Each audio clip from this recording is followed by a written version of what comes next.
کرتے ہیں. اور حافظ ابو القاسم طبرانی رحمۃ اللہ علیہ فرماتے ہیں، اور پوری سند کے ساتھ انہوں نے اس روایت کو بیان کیا ہے، اور وہ بیان کرتے ہیں کہ حضرت جبیر نے حضرت عبداللہ ابن عباس سے اس کو روایت کیا ہے کہ حضور اکرم صلی اللہ علیہ وآلہ وسلم نے ارشاد فرمایا کہ اللہ تعالیٰ نے لوح محفوظ کو سفید موتی سے پیدا کیا ہے، اس کے صفحات سرخ یاقوت کے ہیں، اس کا قلم نوری ہے، جس نے اس طرح میں اللہ تعالیٰ کا حکم اس کے نور سے لکھا ہے. تو اس میں اللہ تعالیٰ نے ایک خاص انتظام فرمایا ہے کہ اس کو موتی سے پیدا کیا ہے، اس کے پیجز جو ہیں وہ یاقوت سے بنائے ہیں، اور اس کا قلم نوری ہے، اور اللہ تعالیٰ کے حکم سے اس میں نور سے لکھا گیا ہے. اور اسی طرح اس میں جو احکامات درج ہیں ان کا تعلق رزق سے ہے، موت اور حیات سے ہے، اور عروج و زوال سے ہے. تو اس سے یہ بات واضح ہو جاتی ہے کہ یہ چیز جو لوگ سمجھتے ہیں کہ ہم سے جو گناہ ہوئے ہیں وہ لوح محفوظ میں لکھے ہوئے ہیں، یہ بات درست نہیں ہے. گناہ کرنا یہ ہمارا اپنا فیصلہ ہوتا ہے، اسی لیے اللہ تعالیٰ اس کے اوپر ہمیں سزا دیں گے. نیکی کرنے کا فیصلہ بھی ہمارا ہوتا ہے، اس پر اسی لیے اللہ تعالیٰ ہمیں جزا دیں گے. اللہ تعالیٰ نے دونوں راستے ہمیں بتا دیے ہیں، فیصلہ ہمارا ہوگا. ہمارا فیصلہ لوح محفوظ میں نہیں لکھا ہوا، ہمارا فیصلہ اللہ کے علم میں ہے کہ یہ بندہ یہ فیصلہ کرے گا. یہ دو الگ الگ باتیں ہوتی ہیں، ایک چیز کا لکھا ہوا ہونا الگ بات ہوتی ہے، اور ایک چیز کا علم میں ہونا الگ بات ہوتی ہے. اسی لیے اللہ تعالی عالم الغیب ہے، وہ باتیں جو ہوئی بھی نہیں ہیں، جو باتیں جو چھپی ہوئی ہیں، وہ سب کے جاننے والے ہیں.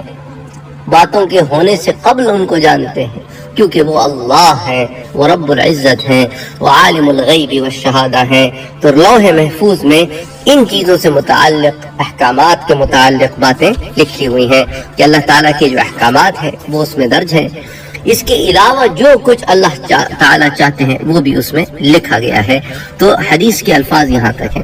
اچھا، اسی طرح اسحاق بن بشیر کہتے ہیں کہ انہیں مقاتل اور ابن جرح نے مجاہد اور ابن عباس کے حوالے سے بتایا کہ لوح کے درمیان میں لا الہ الا اللہ وحدہ دینہ الاسلام و محمدن عبدہ و رسولہ لکھا ہوا ہے، یعنی کہ اللہ تعالیٰ کے سوا کوئی عبادت کے لائق نہیں، وہ واحد ہے.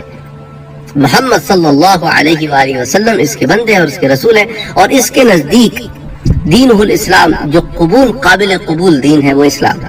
اس کے بعد حضرت عبداللہ ابن عباس نے کہا کہ بس جو شخص خدا پر ایمان لایا، اس کے جملہ احکامات کو قبول کیا اور تسلیم کیا، اور اس کی اتباع کی اور اس کے رسولوں کے احکام بھی مانے، وہ جنت میں جائے گا.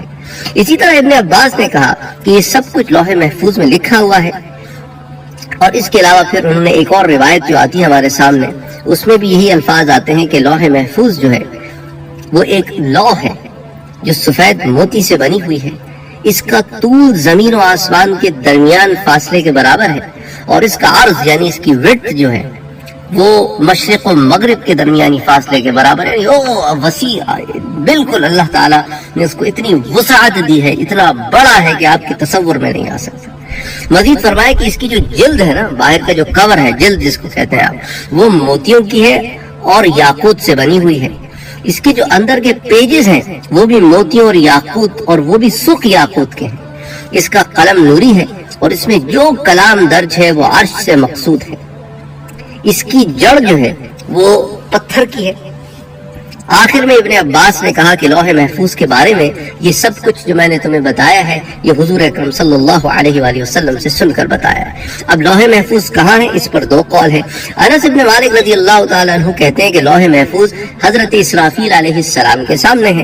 ان کے علاوہ کچھ پہلے لوگوں کے بقول یہ بھی ہے کہ لوح اسی سمت میں ہے، کہ جس سمت میں اسرافیل کھڑے ہوئے ہیں اس سمت میں ہے لوح محفوظ. تو بہرحال ایک ہی بات ہو جاتی ہے. لیکن حضرت مقاتل رحمت اللہ علیہ فرماتے ہیں کہ لوح عرش کی دائیں جانب ہے. اب اس میں یہ مطابقت ہو سکتی ہے کہ عرش کے دائیں جانب ہو اور وہی سمت میں حضرت اسرافیل بھی کھڑے ہوں، تو گویا حضرت اسرافیل علیہ السلام کے سامنے ہے، عرش کی دائیں جانب ہے، اور ان کے مقابل ہے، ان کے سامنے ہے. تو اس طرح مطابقت تینوں اقوال کی ہو جاتی ہے. بہرحال یہ چند ایک تفصیلات ہیں جو لوح محفوظ سے متعلق ہمارے سامنے آتی ہیں. وما علینا الا البلاغ.